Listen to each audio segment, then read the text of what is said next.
Feel the power of your determination taking control of your breathing.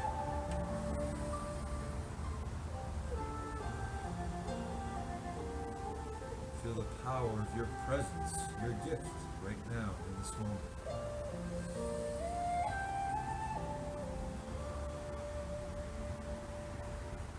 Now think about you doing your best today on all the exercises we do together in the gym of life.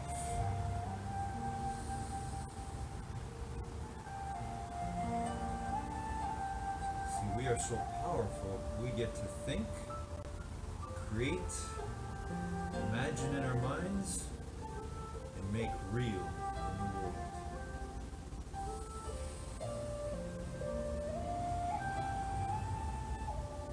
And that goes with everything. The way we do our exercises to the best of our ability is the same way we can do anything to the best of our ability.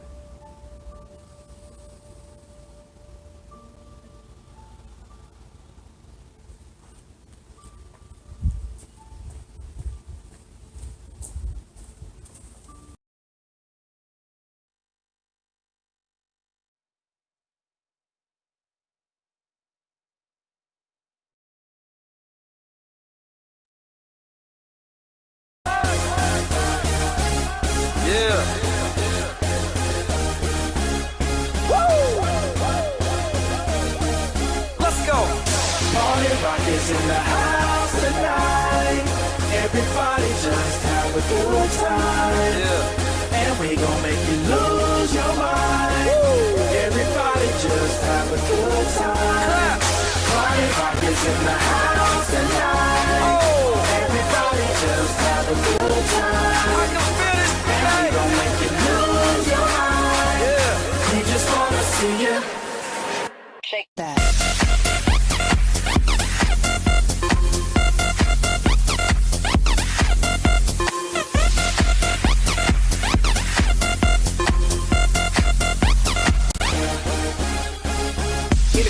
Party rock, looking for your girl, she on my jock. Now stop when we in the spot. Booty moving weight like she on the block. With a drink, I got to know. Top jeans tattoo, cause I'm rock, wrong. Half black, half white, diamond now. Gang of money, open up. Yo, I'm running through these halls like Drano. I got that devilish flow, rock and roll, no halo. We party rock. Yeah, that's the crew that I'm repping on a rise to the top. No lead in our Zeppelin. Hey, party rockets in the house tonight. Woo! Everybody just have a good time. Yeah, and we gon' make you lose your mind. Everybody just have a good time. let's go. Party rockets in the house tonight. Everybody just have a good time. Feel it, and we gon' make you lose your mind. We just wanna see you shake that.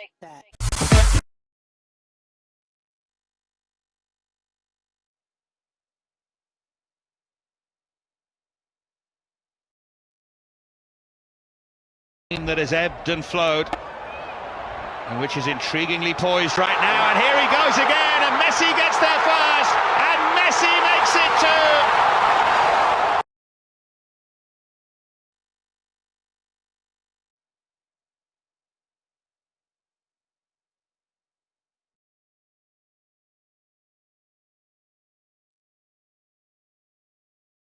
Good morning, guys. You know, one of the things that has become really apparent to me when I talk to friends and people and tell them what I'm doing, I'm writing my book, I'm on this path of infinite mind wealth, and I want to try to be on it for myself and help others for the rest of my life and live in service of that. The first thing and the thing that I hear most often people say is it's hard. It's hard. That's what I hear all the time. But I never hear them say it's impossible, because deep down inside we know it is possible. And so here's the thing I've learned, and I hope this saves you more time than I've put into this, because I've been studying personal growth and development for years, trying to work on controlling my mind. And I'm still on that path each and every day, and I want to openly share it with you. But one thing that made all the difference, and is still making all the difference for me, is you have to believe that you're worth it. You are worth it. Your true worth is your mind wealth, your freedom and happiness. Have a great day, everybody.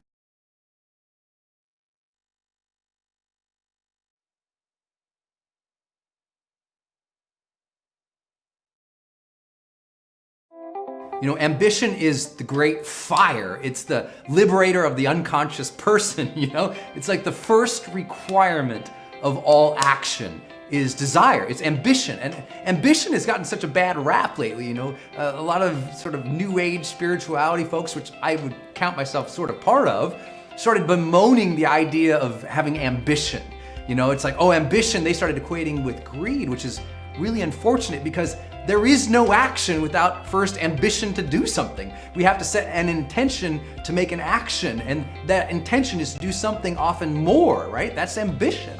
And so we have to think in our lives, what is it that I am ambitious about? What do I want to accomplish? What things need to change? You know, I remember the first time I sort of started in this motivational space, I got to hear Les Brown, and he has a famous saying, you know, he says, you gotta be hungry. You gotta be hungry to change your life. And he just goes on and on about having hunger and desire, and I think that's so true.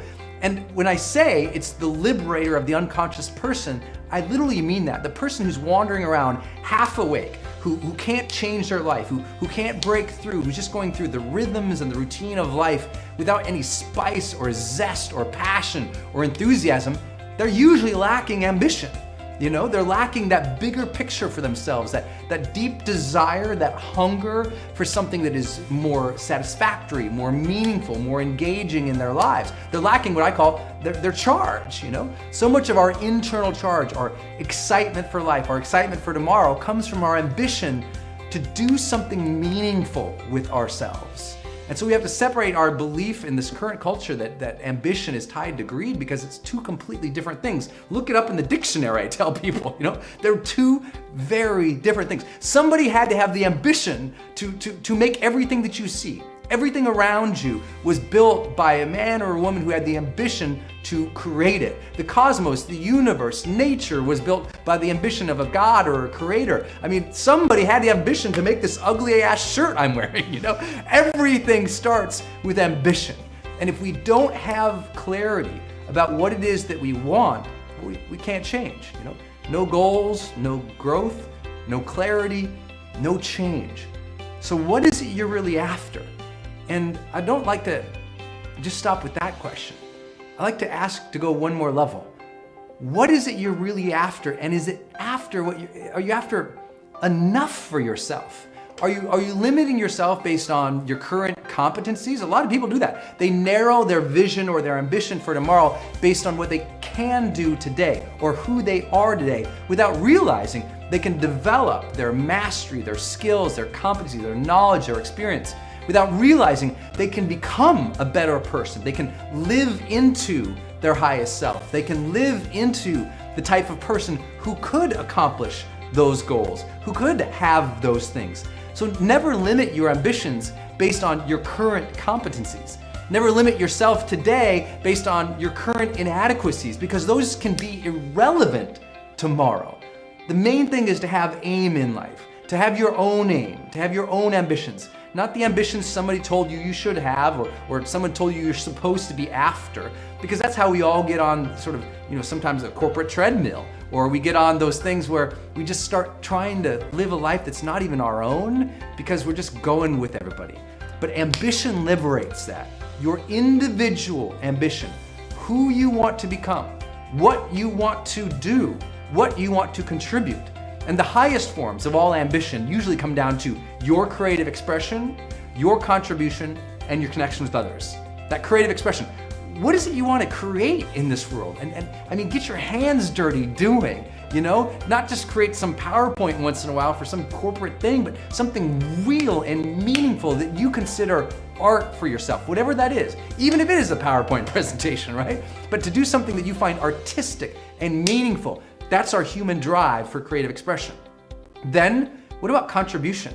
What's your ambition to give and to serve greatly for others? What do you really want to give back or give to others? What is it? And what about connection? You know, the ultimate ambition and aim to have, I think, for a lot of people is their relationships. To operate and have a love that knows no bounds. I mean, a love that is extraordinary, that is amazing. You can't improve your relationship with your family or your spouse or those that you serve unless you have, in some sense about you, that desire to love or give or connect more. So today, get clear. What is it you want? And is it big enough for yourself? Not limiting yourself based off your inadequacies, your competencies, but based on what you truly desire. Last challenge, take whatever that is that you come up with and 10x it.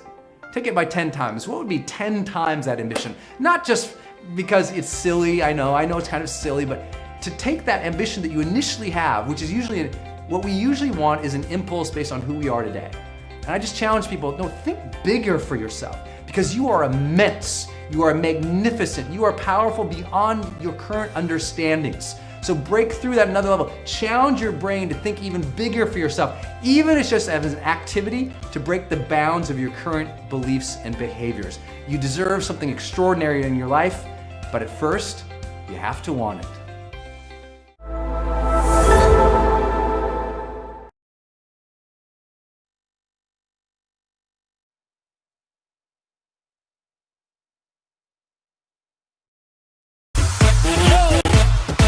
Are you ready to bubble? Bubbling, everybody bubbling, everybody bubble, bubble, bubbling, bubbling, bubbling, everybody bubbling, everybody bubble, bubble, bubbling, bubbling, bubbling, everybody bubbling, everybody bubble, bubble, bubbling, bubbling, bubbling, everybody bubbling, everybody bubble, bubble, bubbling, bubbling, everybody bubbling, everybody bubble, bubble, bubbling, bubbling, bubbling, everybody bubbling, everybody bubble, bubble, bubbling, bubbling, bubbling, everybody bubbling, everybody bubble, bubble, bubbling, bubbling, bubbling, everybody bubbling, everybody bubble, bubble, bubbling, bubbling, dance all night, we go dance all night. Yo, are you ready to bubble? Dance all night, we go dance all night. Ha ha, we want to see ya. Dance all night, we go dance all night. Dance all, dance all, dance all, dance. All right, y'all. Are you ready to bubble? Bubbling, everybody bubbling, everybody bubble, bubble, bubbling, bubbling, bubbling, everybody bubbling, everybody bubble, bubble, bubbling, bubbling, bubbling, everybody bubbling, everybody bubble, bubble, bubbling, bubbling, everybody bubbling, little bubble, bubble, bubbling, bubbling, everybody bubbling, everybody bubble, bubble, bubbling, bubbling, bubbling, everybody bubbling, everybody bubble, bubble, bubbling, bubbling, bubbling, everybody bubbling, everybody bubble, bubble, bubbling, bubbling, bubbling, everybody bubbling, little bubble, bubbling, yo. Bubbly, bubbly, bubbly, bum, bum, bum, bubbly, bubbly, bubbly, bum, bum, bum, bubbly, bubbly, bubbly, bum, bum, bum, bubbly, bubbly, bubbly, bum, bum, bum, bubbly, bubbly, bubbly, bum, bum, bum, bubbly, bubbly, bubbly, bum, bum, bum, bubbly, bubbly, bubbly, bum, bubble, bubble, bubble. All right, make way when you see me pass through, and they come with me too. You don't know what to do. Drinks up, hands up, everything in the air. Everybody done drunk, there's a party over here. That's right, we drink just bubbling. Watch how we wine while the DJ juggling. He got the whole dance floor just bubbling. Champagne bottles just popping. We going on night, just a making us stopping. Let's party hard tonight. So going non-stop until the sunlight. We going non-stop until the sunlight. The club done full, only woman inside. It's a good night to get we head tight. It's a good night to get we head tight. Couple up this party going for a flight. Green drinks, we don't care.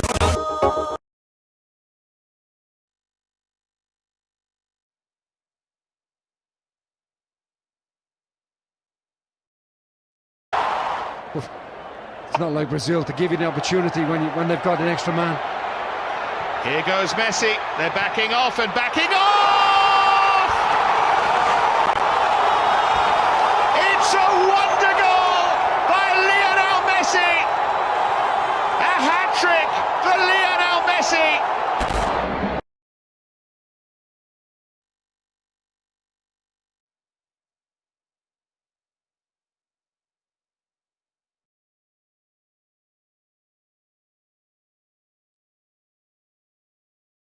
Good morning, guys. Today in our top 10 rules for success journey, Robert Kiyosaki shares his 10th rule, which stands out for me, and that is don't save money, hedge it. So what does that mean? So all of us have a tendency to want to save money. We view that, or most of us view that as the path to attaining monetary wealth. He asks us to reverse it. So we have to think of hedging it. What does that mean? That means for him, when he's investing, he puts what he calls a stop loss. So when it gets to a certain point where his asset's not making money, he'll stop it. So I want us to apply this in our life. I view us as human investment machines in the decision making we make. So when you make a decision today, think about the positive return on it. If it doesn't provide any positive return, or there's no hope for it, then don't make that decision. Make a different one. I hope this helps everybody. Have a great day.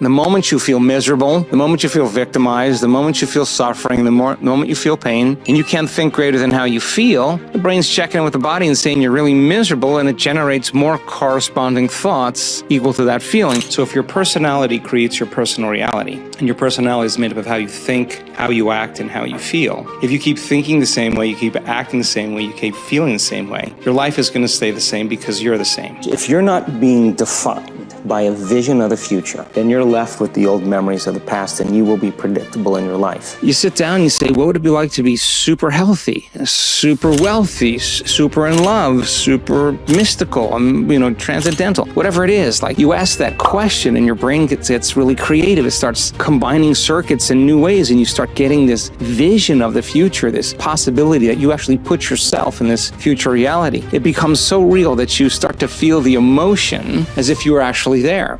Hey, it's Evan Carmichael, and I watch these videos every day because I need them for motivation. Being around successful entrepreneurs every morning helps me believe that I can do great things too. It's like your morning coffee, but for your goals, kickstarting your day with a blast of positivity. So here is a challenge for you. Try watching one video every morning for the next 30 days, and let's find out together if they help you do great things too.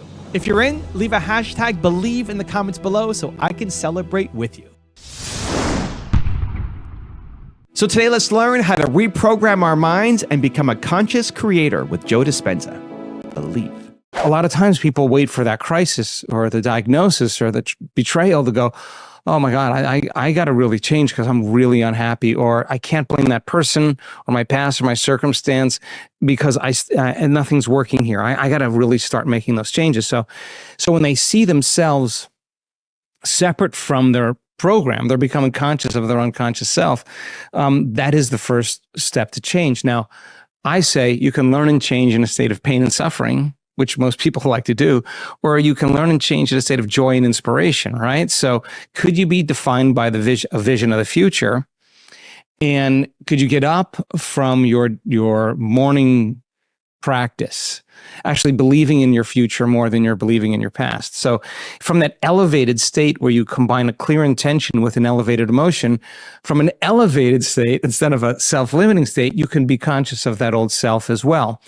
And so I think, God, what a great time in history to be alive, because this is a time in history where it's not enough to know. This is really a time in history to know how. And I've been at this long enough, Chris, to know that 20 years ago, people didn't hear it like they hear it now. The information is readily available, and people are realizing, kind of, if I have this dream, if I have this goal, how bad do I want it?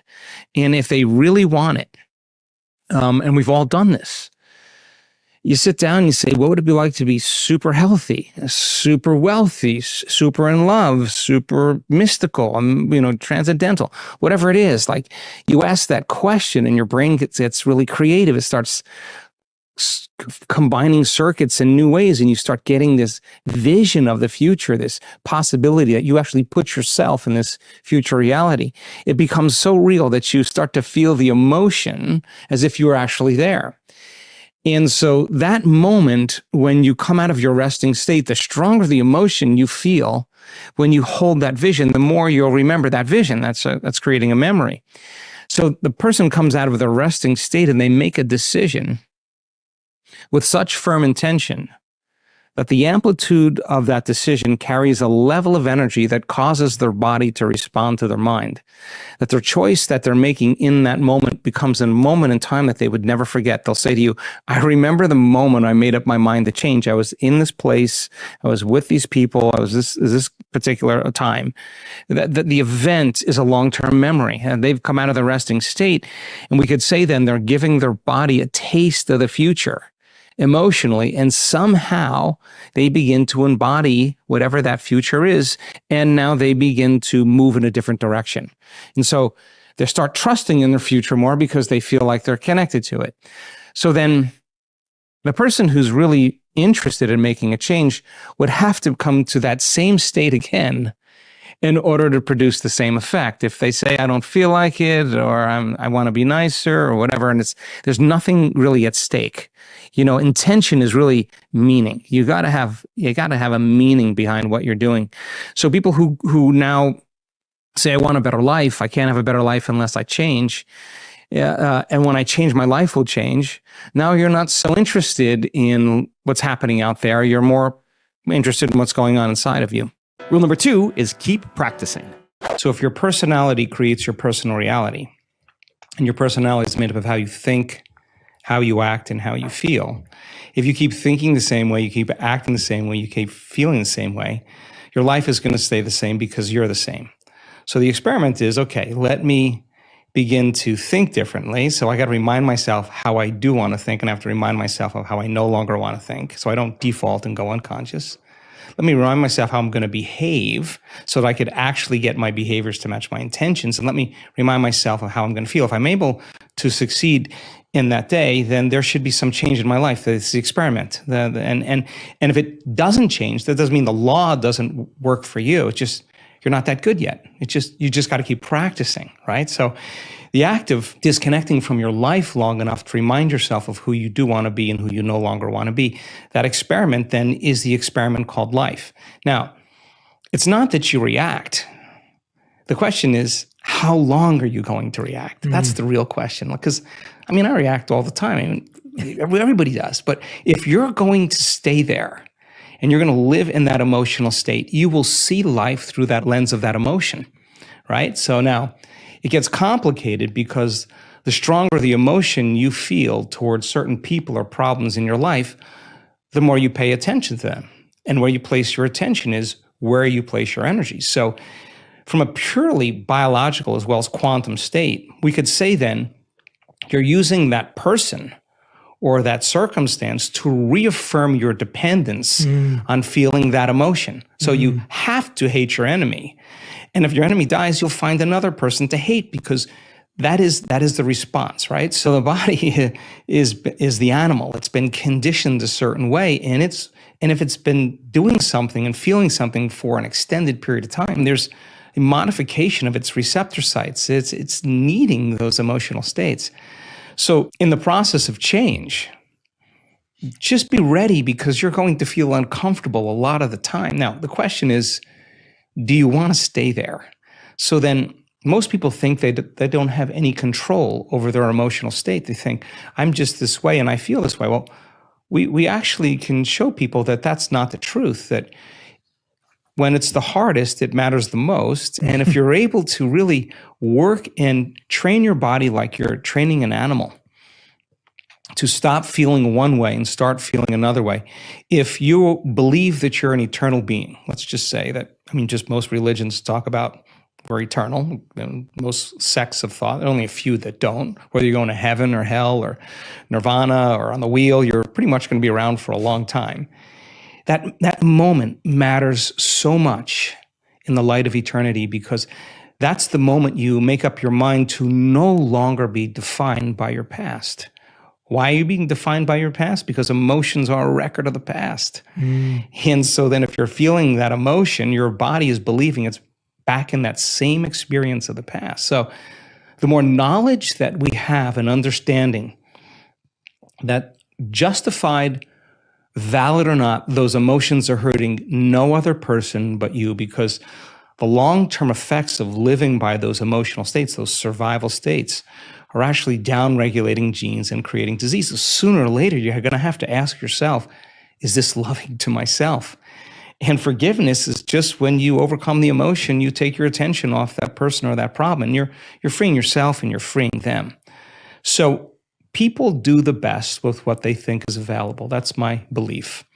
And if you're unaware that you can control your emotional states, you'll rely on something outside of you to do that, whether it's a computer game, whether it's a Netflix show, whether it's a drug, whatever it is that you need to make that feeling go away, you're dependent on your outer world. And I think that's a hypnosis, that's a conditioning. You teach people that you can actually regulate and change your emotional states. You give them the tools to literally step into a new future. So that process, of course, is extremely uncomfortable. And the question is, how long are you going to stay in that emotional state? And 50% of the story that most people tell about that past experience isn't even the truth, because they're making things up, and they're doing that so that they can justify why they haven't changed since some past event. Most people reach a point in their life where they reach crisis or disease or diagnosis or loss or betrayal where they finally go, gosh, it's time to change. I think change is an ongoing process, and the more we change, the more we should see evidence in our life. That makes it exciting. Also, to make sure you're actually taking action after watching this video, I've designed a special free worksheet just for this video. The worksheet will highlight our favorite lessons from the video that will inspire you to remember what you learned today and actually apply them. The worksheet will also give you space to write down what your key takeaways are and your specific plan of action to make sure you're getting results. If you want the worksheet designed specifically for this video, absolutely for free, there's a link in the description below. Go click on it and start building the momentum in your life and your business. I'll see you there. Rule number 3 is get conscious. If you're not being defined by a vision of the future, then you're left with the old memories of the past, and you will be predictable in your life. And if you wake up in the morning and you're not being defined by a vision in the future, as you see the same people and you go to the same places and you do the exact same thing at the exact same time, it's no longer that your personality is creating your personal reality. Now your personal reality is affecting or creating your personality. Your environment is really controlling how you think and feel unconsciously. Because every person, everything, every place, every experience has a neurological network in your brain. Every experience that you have with every person produces an emotion. So some people will use their boss to reaffirm their addiction to judgment. They'll use their enemy to reaffirm their addiction to hatred. They'll use their friends to reaffirm their addiction to suffering. So now they need the outer world to feel something. So to change then is to be greater than your environment, to be greater than the conditions in your world. And the environment is that seductive. So then, why is meditation the tool? Well, let's sit down, let's close our eyes. Let's disconnect from your outer environment. So if you're seeing less things, there's less stimulation going to your brain.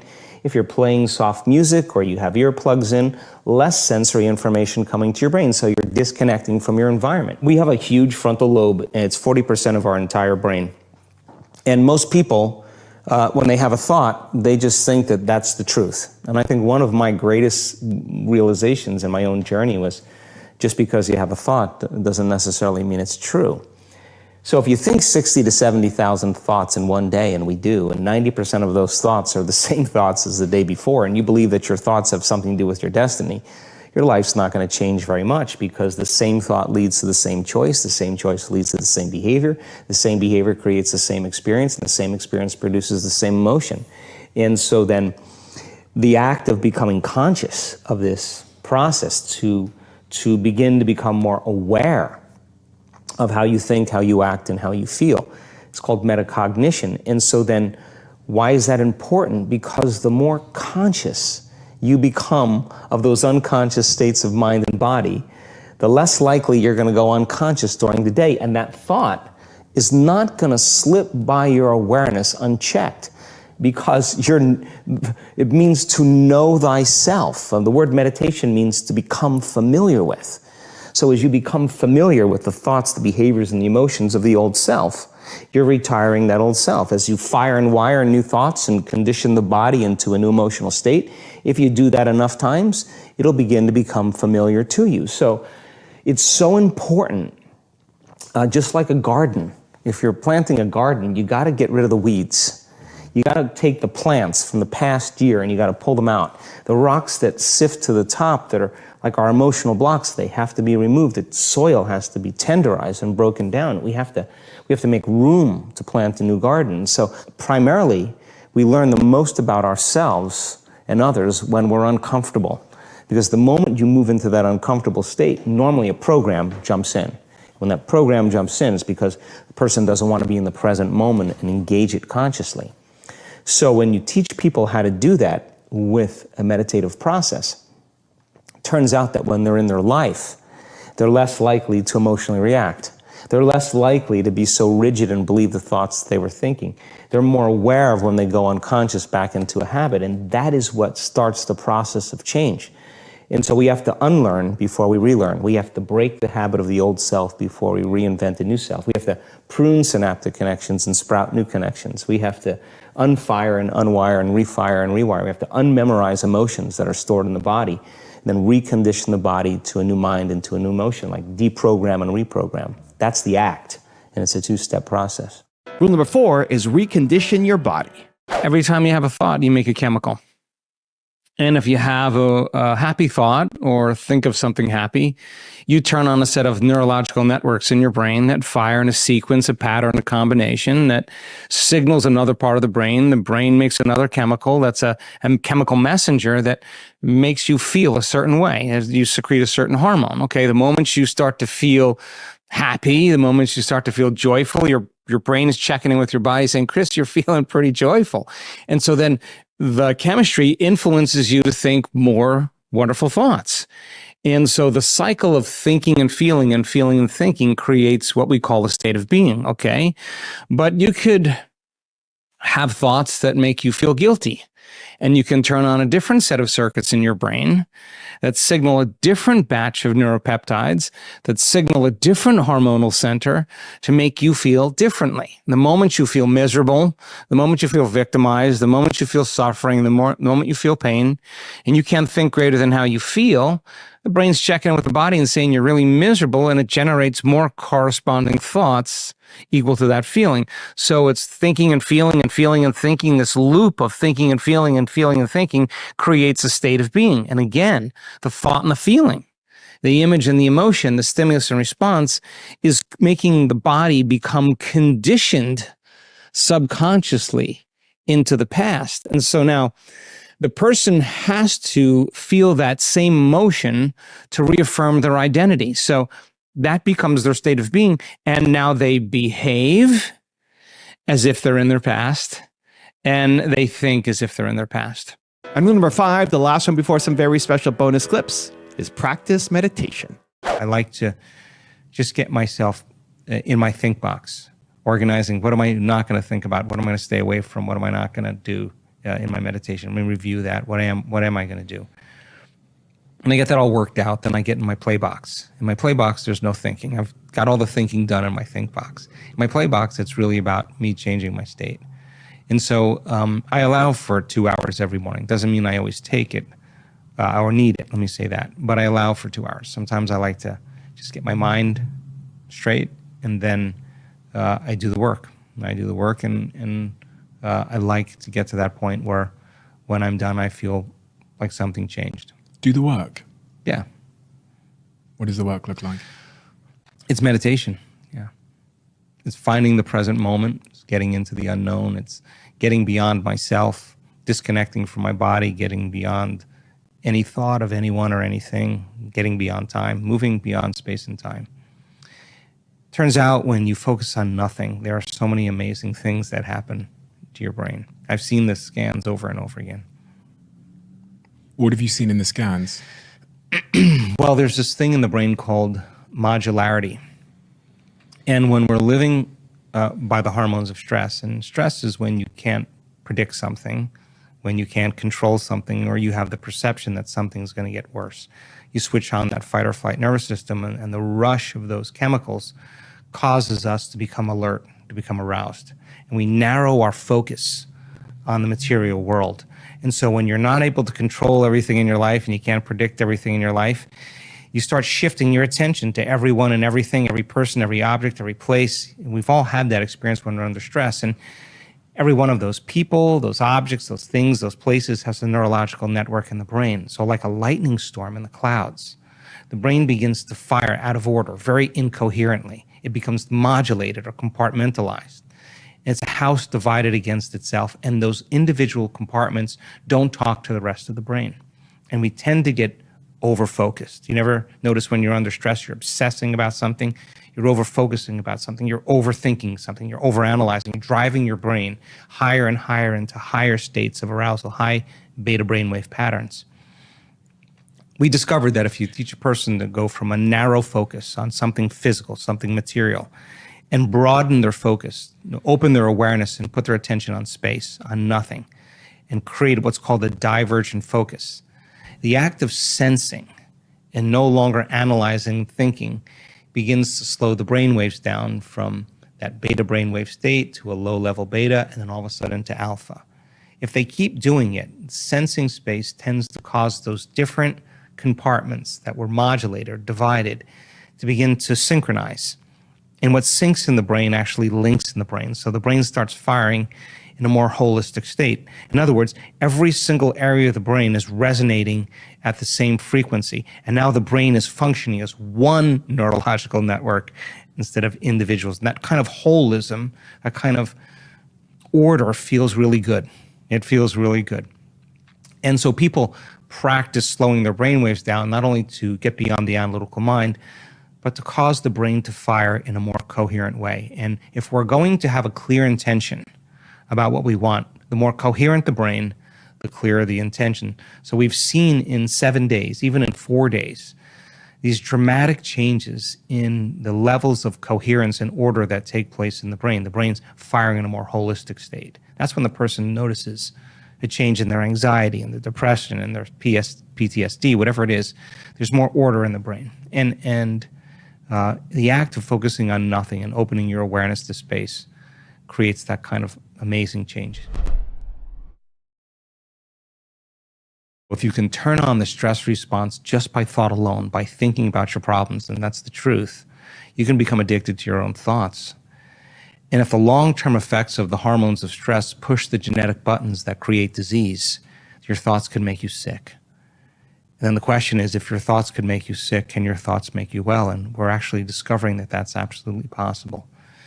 So then, teaching people then a little bit about how to manage their emotional state and to self-regulate, I think is a great gift for people, because when they begin to break an addiction to any emotion or the conditioning of any emotion, there's going to be cravings that go on just like any addict there, and many people overdose and many people have bad trips. And so when they start changing and the body's craving those familiar emotions, the body starts signaling the brain, of memories or to think certain ways and to make certain choices, do certain things, crave certain experiences just to feel that same emotion.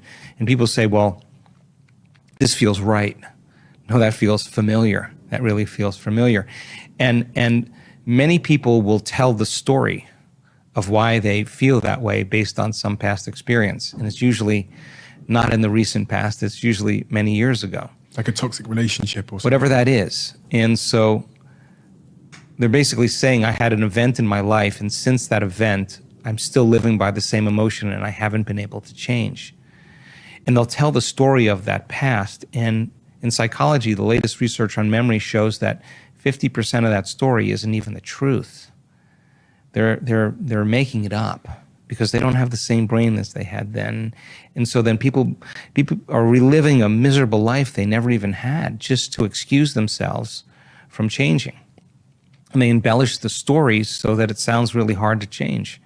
So what is that point then for a person when they say, the only person that this emotion of hatred or anger or frustration or resentment, the only person that this is hurting is me? Because those chemicals are down-regulating genes and creating disease. And the person finally really realizes that, and they really decide to change. When they overcome the emotion, the memory without the emotion is called wisdom. And that's the name of the game in three-dimensional reality. Now they're ready for a new experience. It's not reliving the past. You don't need to. You don't need to talk about it. All you need to do is overcome the emotion. When you overcome the emotion, you're free from the past. You can see it from a greater level of consciousness. And that's when a person, so many times when they truly change, they'll say this. We've seen it over and over again. They reach that point where they finally break through, and some of them have had some really difficult pasts. They'll say, I would not want to change one thing in my past because it brought me to this moment. That's the moment the past no longer exists. And they can look at their betrayers and see it all had to happen for that moment. And now they're free. They no longer belong to the past, they belong to the future. The three-dimensional reality is really just about your body in an environment in linear time. So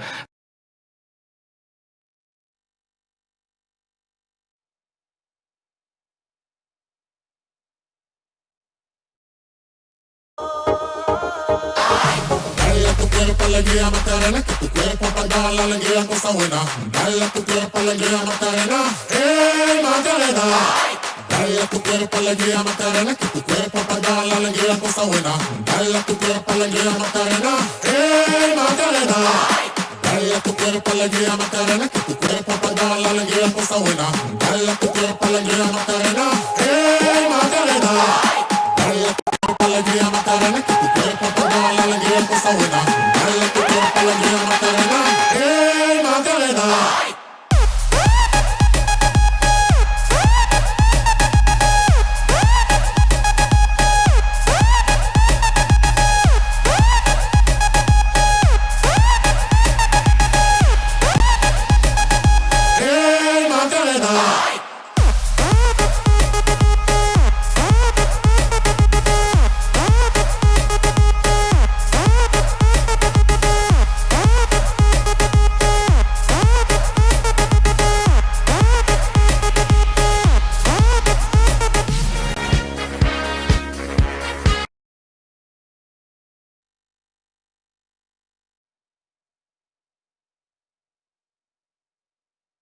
Higuain.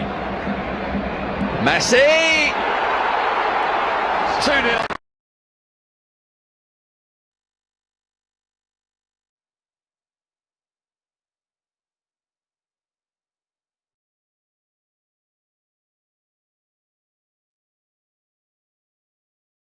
Good morning, guys.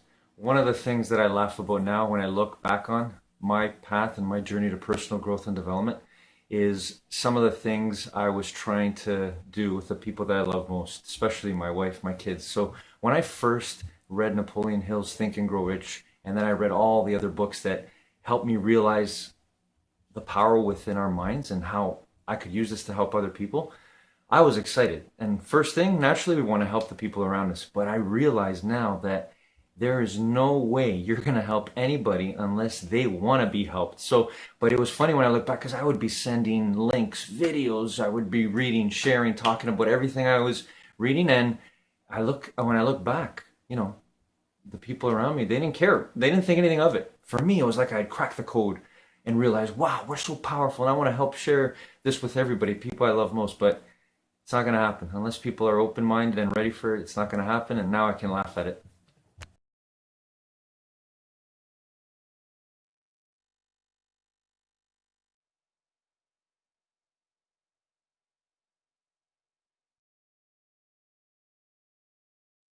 The hormones of stress cause us then to become very local in space and time. And when you turn on that response, you're drawing from this invisible field of energy, of light and information that's surrounding your body, this vital life force, and you're turning it into chemistry. And when you do that, the field around your body shrinks a little bit. You become more matter, less energy, more particle, less wave. And now you start trying as matter, trying to change matter to force outcomes. Do that for an extended period of time, then you don't have any energy to heal. You don't have any energy to create a new future. You've actually tapped your body's life force, its reserves. So then, what's the solution? Well, what have we found? That a part of the formula is shifting from what we call a convergent focus, a narrow focus on something material, to begin to broaden your focus. Close your eyes, and instead of narrow your focus, open your focus or broaden your focus, or what's called a divergent focus is opening your focus out. Convergent focus, focusing in. So as you begin to open your focus, you start going against that habit. And people do it for a few seconds and then they go back to the habit. But if you keep teaching them how to do that, and they keep opening their awareness to space, to nothing material, the act of sensing and tuning into frequency causes them to stop analyzing and thinking. When you're sensing, you're not analyzing, you're sensing, you're feeling. And when you do that, if you're thinking less, you start slowing down your brain waves and you stop kicking that analytical mind into gear. So the whole purpose of meditation is to get beyond the analytical mind. And what separates the conscious mind from the subconscious mind is the analytical mind. And if you can't change your brain waves and get beyond that analytical mind, you're separate from the operating system where all those subconscious programs exist. So then, as you begin to open your awareness and you're thinking less, as you shift your brain waves from beta, as it slows down, you start moving into what's called alpha brainwave patterns. And now your inner world tends to be more real than your outer world, and you're not thinking as much, and there's no critic in your head, no voice in your head talking to you. Instead, your brain is creating in pictures and images, and it's slowing down. The emotions that people primarily hold on to are the emotions of stress, the anger and the aggression and the fear and the anxiety and the pain and suffering, the hopelessness, the powerlessness. Those are all driven by the hormones of stress. And what most people don't know is that when we have the stress response and we're reacting to something, there's a rush of energy, because from a adaptive standpoint, that's how we survive. We would see a threat in our environment, we get a burst of energy, and then we would mobilize all this energy to protect ourselves. The HPA reaction system. Exactly.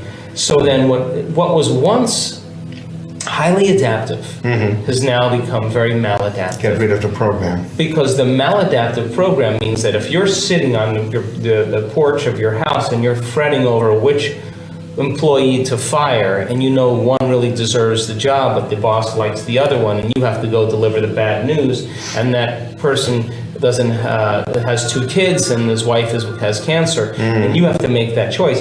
Now you're turning on the stress response just by thought alone. There's no longer a lion chasing you. You're thinking about some worst case scenario, and you're making thought more real than anything else. And when that happens, the body does not know the difference between the experience of being chased by a lion that produces the emotions of stress and the emotions you're fabricating by thought alone. To the body, it's being knocked out of balance just by thought alone. Now, here's the kicker.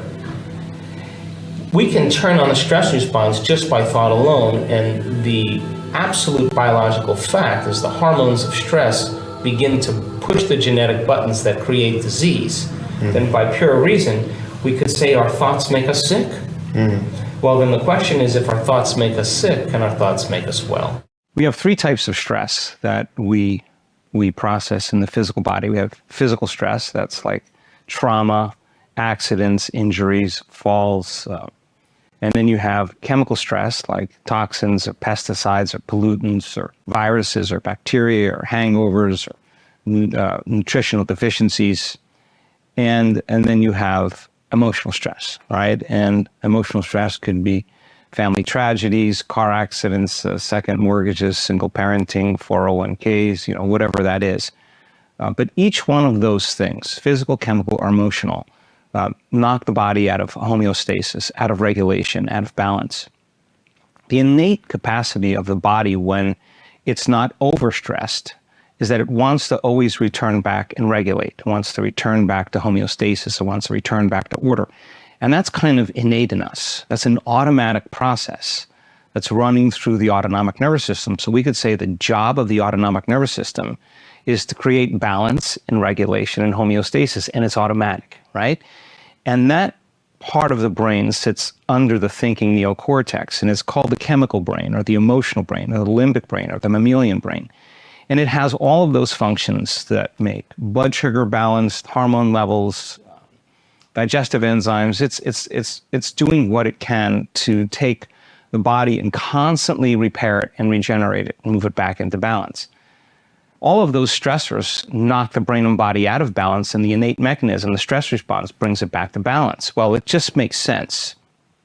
If you keep knocking it out of balance over and over again, and you keep moving it out of homeostasis, that imbalance is going to become the new balance, and now you're headed for disease because that automatic system can't regulate order in the body.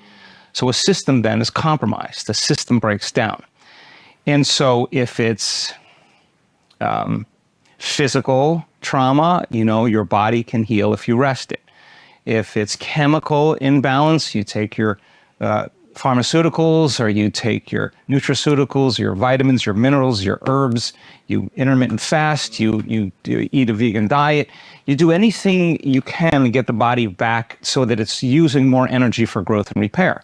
So for some people, digestion consumes more energy than the process makes, right? So really? They're in a state of constant diminishing returns, right? So when the autonomic nervous system is out of balance and the digestive system is perceiving that there's a threat and danger all the time, in the outer world, the person's living in fear. It's not a time to digest, right? So that system is compromised, right? So then they become very sensitized to the foods they consume because the response constantly from the environment is weakening the organism, right? So they're victim to the environment. So they're more susceptible to have food allergies or whatever it is. So then the person then goes to a diet where they consume less foods that require more energy to break down. So it's like taking a camel in the desert that's fallen and lifting all the packs off it, getting it back up, and then slowly adding the packs back on, right? So people do things to get the body back into chemical balance, and sometimes the refining or changing their diet in some way. And there's thousands of options for that. You got to feel good about it, and you got to believe in it. But the big factor is emotional stress. And that's really, for the most part, 75 to 90% of every person that walks into a healthcare facility in the Western world walks in because of psychological or emotional stress. That's really pretty much 4 out of 5 people. What's really causing their health condition is that they're emotionally stressed and emotionally out of balance. Okay, so what are the emotions that are connected to the stress hormones? It's anger, it's hatred, it's violence, it's frustration, it's competition, it's control, it's judgment, it's envy, it's jealousy, it's insecurity, it's fear, it's anxiety, it's worry, it's angst, it's hopelessness, it's powerlessness, it's guilt, it's shame, it's unworthiness, and psychology calls these normal human states of consciousness. These are altered states of consciousness. So our response to someone or something in our environment, or our response to our own thought, an image of what could happen in the future, a memory of the past, could actually cause chemicals to be secreted from the brain. It's crazy. That causes the body to actually believe it's living in that same environment of fear or danger. This is the telltale moment. If human beings have what it takes to truly be able to solve the problems that we've created from a limited level of consciousness, from a greater level of consciousness. The answers are all around us. We just got to wake up. Whatever it is, from global warming to politics to monetary systems, it's all there. We just have to emerge as a collective that's connected by the energy of love, of gratitude, of freedom, and to not shrink in fear or hostility or suffering as these changes take place, because now we're at the same vibrational energy that's created them. And so we have to change our attitude and invite these changes and believe that something greater is coming. You see, we are the people that we're waiting for. That's it. We're the people we're waiting for. So why not just wake up? So if I can contribute to that evolution in some way, if me personally, it's not about Joe Dispenza. I have no interest in that. I've given that up a long time ago. What I do have a fundamental interest in is what's possible for human beings, and it should never be about me, it should be about them. Because I want them to experience their own empowerment. And you can't tell me you're too old. You can't tell me you're too sick. You can't tell me you're too overweight or underweight or had too tough of a past or your life is too fallen. You can't tell me any of those things any longer. You can't even tell me you don't even meditate. I never meditated before. I've seen every one of those excuses in every different genre experience transformation, which means then nobody is so special to be excluded from this phenomenon. And so I hope that I leave a mark in some way that empower people to no longer believe that they're limited. It's so easy to believe we're limited. Once they realize that they're empowered and they're unlimited, get out of the way. And if they're tempering those emotions and they're overcoming those addictions to those emotions, they'll see the hidden meaning behind all things. And they won't necessarily believe everything they're seeing on the news. They'll see it the way it really is because they're no longer controlled by those emotions. They're at a greater level of energy. And emotions are energy. And nobody changes until they change their energy. And when you change your energy, you change something in your life. It's the law. So people are doing it. We're at the point where they're doing it, and some of them are becoming it. And when you become it, no one can take it away from you. It's yours. I think to heal by thought alone, we have to demystify the process.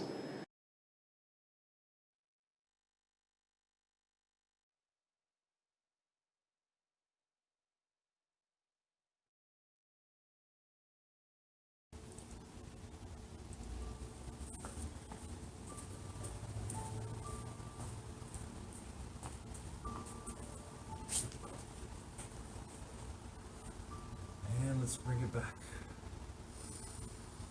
Let's connect our breathing to our body, to our mind, to our energy.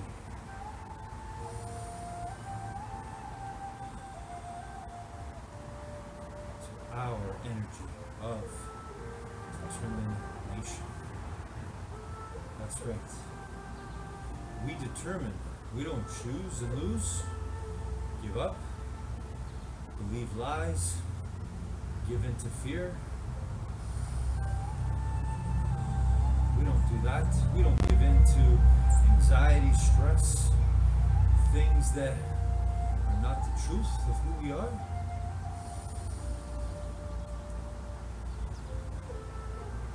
The way you did your best today, whatever exercises, stretches you chose to do,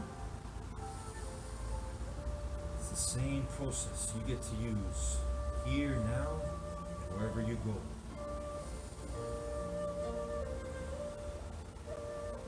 In the gym of life, you get to grow your mind. You get to grow your mind health and your mind wealth.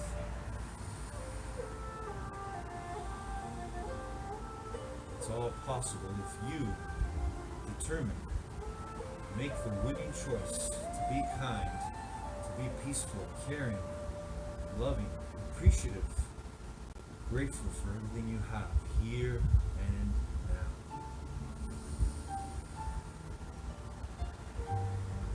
I'm so grateful for my breath right now.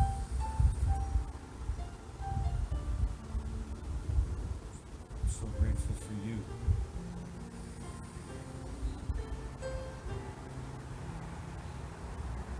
I'm so grateful for our being, what we all truly are.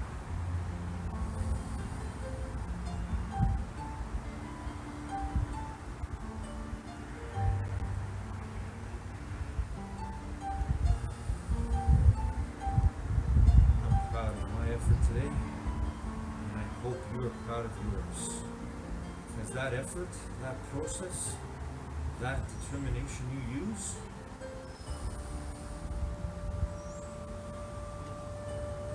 it's available to you all the time. It's your greatest gift. So don't ever give up on using your determination to be your true, kind, positive, loving self. To control your own mind, no matter what is going on outside of it. You are infinitely intelligent, powerful beyond measure, and you get to work now more than ever. Your own mind, your own body, your own energy. Making yourself better now so that you can be better forever.